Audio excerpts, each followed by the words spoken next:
মাত্র ৮ বছর বয়সেই ভেঙে ফেলেছেন ফুটবল জাদুকর লিওনেল মেসি এবং ব্রাজিলিয়ান রাজপুত্র নেইমার জুনিয়রের বিশ্ব রেকর্ড। ১৩ বছর বয়সে সাড়া ফেলেছেন গোটা ফুটবল বিশ্বে।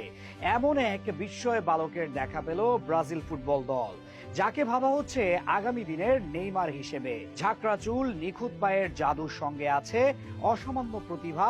সব মিলিয়ে কাওয়ান বাসিলে হয়ে উঠছেন দুর্দান্ত এক ফুটবল তারকা। বিশ্বকাপের পূর্বে খুঁজে পাওয়া নতুন নেইমারকে নিয়ে আরো জানবো এই ভিডিওতে। কথায় আছে ব্রাজিলের রাস্তায় রাস্তায় নাকি ফুটবল প্রতিভার জন্ম হয়। উক্তিটি অবশ্য একেবারে ভুল নয়। পেলে থেকে রোনালদিনহো, নেইমার জুনিয়র কিংবা বর্তমান সময়ের ভিনিসিয়াস জুনিয়র ও রাফিনহা সবাই নিজেদের প্রমাণ করেছেন বিশ্ব সেরা হিসেবে। প্রায় প্রতি বছর নতুন নতুন তারকা উঠে আসে দেশটির বিভিন্ন ক্লাব থেকে, যারা পরবর্তীতে ইউরোপ তথা গোটা দুনিয়ার ফুটবলে রাজত্ব করেন। তেমনই এক কিশোর